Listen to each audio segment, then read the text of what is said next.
Welcome to a world where magic isn't just a gift, but a responsibility. Today, we delve into the top 10 scariest magical prisons, each more chilling and unforgiving than the last. These aren't your ordinary dungeons with iron bars and cold stone walls. These are places where magic itself is the jailer, and escape is but a whisper in the winds of forgotten hope. Our journey begins on a desolate rock, lashed by unforgiving waves, shrouded in a perpetual storm. This is Azkaban, a name whispered with a mix of fear and dread. Azkaban is no ordinary prison. It's a monument to despair, a place where the very air hums with the anguish of forgotten souls. Here, the worst of the wizarding world are imprisoned. Dark witches and wizards, their crimes etched into the fabric of magical history. But Azkaban's true terror lies not in its physical structure, but in its guards, the Dementors. These wraith-like creatures are the embodiment of despair, feeding on every happy memory, every glimmer of hope, leaving behind only an echoing emptiness. The prisoners of Azkaban don't merely serve time, they endure it. Every moment is an agonizing descent into the abyss of their own minds, haunted by the shadows of their past and the chilling presence of the Dementors. High atop a solitary peak, overlooking a landscape sculpted by ancient magic, stands Nurmengard. This imposing fortress isn't built of mere stone and mortar, but of arrogance and dark ambition. Its walls, imbued with powerful enchantments, shift and shimmer, defying any attempt at physical intrusion. The prison's true defenses lie in the intricate web of magical wards that surround it. These wards, woven with dark and forbidden magic, twist the very fabric of space, creating an inescapable labyrinth. Every attempt to escape strengthens the prison's hold, trapping the inmate in a self-perpetuating cycle of confinement. Nurmengard stands as a stark reminder that even the most powerful magic can become a prison, a cage of one's own making. Shrouded in an ethereal mist, standing on the precipice between our world and the next, lies the Dark Tower. Its jagged spires seem to pierce the very sky, a constant reminder of the horrors that lie within. The Dark Tower is more than just a prison. It's a conduit to realms of madness, a place where reality itself bends to the will of dark forces. Legend has it that the tower was once a place of great learning, a beacon of magical knowledge. But power corrupts, and knowledge, when wielded for evil, can have devastating consequences. The tower's inhabitants, driven mad by their own ambition or twisted by the forces they sought to control, became prisoners of their own making. Within the Dark Tower's walls, whispers of madness echo through the corridors, tempting those who dare to listen. The tower's very stones seem to pulse with a sinister energy, a constant reminder of the darkness that festers within. Chapter 4. The Iron Fortress, where minds rust and crumble. In the heart of a desolate wasteland, baked by the relentless sun, stands the Iron Fortress. Its name is no exaggeration. Every inch of this prison is crafted from cold, unyielding iron, a monument to the unforgiving nature of its purpose. The Iron Fortress is a place of brutal efficiency.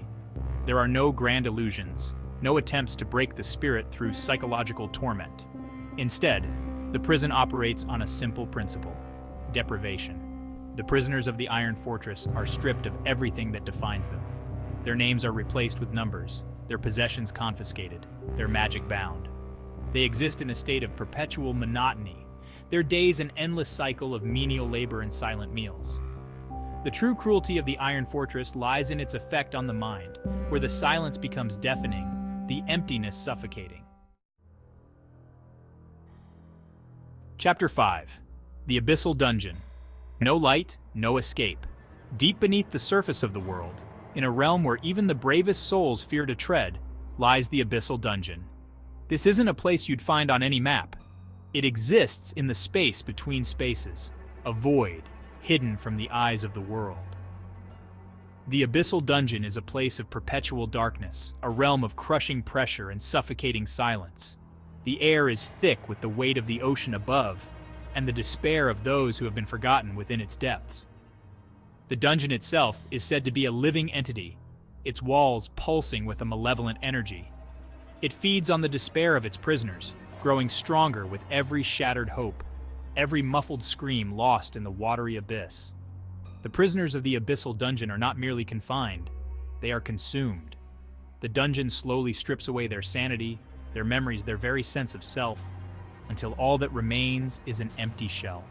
There are whispers of those who have escaped the abyssal dungeon, but these stories always end the same way, with a chilling reminder that the dungeon never truly lets go.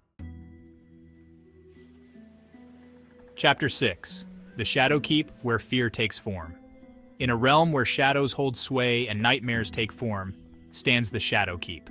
This isn't a prison built of stone and mortar, but of fear itself, its very structure a testament to the darkest recesses of the human psyche. The Shadow Keep is a place where your deepest fears, your most primal anxieties, take on a terrifying reality. The prison itself is ever-shifting, its layout changing with the waxing and waning of the moon, each transformation more unsettling than the last. The guards of the Shadow Keep are not creatures of flesh and blood, but entities woven from shadow and dread. The prisoners of the Shadow Keep don't merely serve their sentences, they are forced to confront their deepest fears, to relive their worst nightmares in a terrifying, unending loop. Chapter 7. The Crystal Labyrinth, a prism of isolation. Imagine a prison crafted not of iron or stone, but of light itself. This is the Crystal Labyrinth, a dazzling spectacle of beauty and cruelty. Its walls, formed from gigantic, flawless crystals, refract light into a blinding kaleidoscope of colors. The beauty of the Crystal Labyrinth, however, is a deceptive mask. The constant play of light creates a disorienting, hallucinatory effect, stripping away any sense of direction, of time, of reality itself. The prisoners of the Crystal Labyrinth wander through an endless maze of reflections, their own distorted images staring back at them from every surface. The isolation within the Crystal Labyrinth is absolute. The labyrinth amplifies their doubts, their fears, their regrets, until they are lost in a sea of their own shattered psyche. Chapter 8. The Eternal Pit, buried alive in silence. Deep beneath the earth, buried under tons of rock and soil, lies the Eternal Pit. This isn't a prison for the faint of heart. It's a subterranean tomb, a testament to the finality of despair. The Eternal Pit is a place of absolute silence. No sound from the outside world can penetrate its depths. No cry for help can escape its earthen embrace. The prisoners of the Eternal Pit are not bound by chains or bars. They are held captive by the earth itself.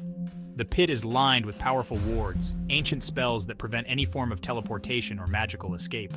The darkness within the Eternal Pit is absolute. To be imprisoned within the Eternal Pit is to experience a living death, a slow descent into oblivion, forgotten by the world above. Chapter 9. The Phantom Asylum, where sanity is a lost echo. On the edge of reality, shrouded in whispers and half-forgotten tales, sits the Phantom Asylum. This isn't a prison in the traditional sense. It's a place where the lines between sanity and madness blur, where reality itself is but a fragile illusion. The Phantom Asylum is said to be a repository for the most dangerous magical artifacts, objects of immense power and unimaginable chaos. The asylum itself is a labyrinth of ever-shifting corridors, its architecture defying the laws of physics and reason. The true horror of the Phantom Asylum lies in its effect on the mind. The residual energies of the artifacts, the echoes of their power, seep into the very walls, warping the perceptions of those who dare to enter. Within its walls, you might encounter your greatest fears, your darkest desires given form. Chapter 10. The Void Prison, erased from existence. And now we arrive at the most terrifying prison of all, the Void Prison. It's a place so horrifying, so utterly devoid of hope, that its very existence is shrouded in secrecy. The Void Prison is not a physical place, but a state of being. It's a prison woven from the fabric of magic itself, a pocket dimension existing outside the flow of time and space. The prisoners of the Void Prison are not merely confined, they are erased, stripped of their magic, their memories, their very identities. They exist in a state of perpetual nothingness, their existence a blank slate. The Void Prison is the ultimate punishment, a fate worse than death. Outro, the price of power. These prisons, each more terrifying than the last, serve as a stark reminder that with great power comes great responsibility. The magic that flows through our world is a double-edged sword. It can be used to heal, to create, to protect, but also to harm, to destroy, to enslave. The choice, as always, lies with us. Stay on the right side of magic, my friends. Thanks for watching, and don't forget to like, share, and subscribe for more explorations into the mysteries of the unknown.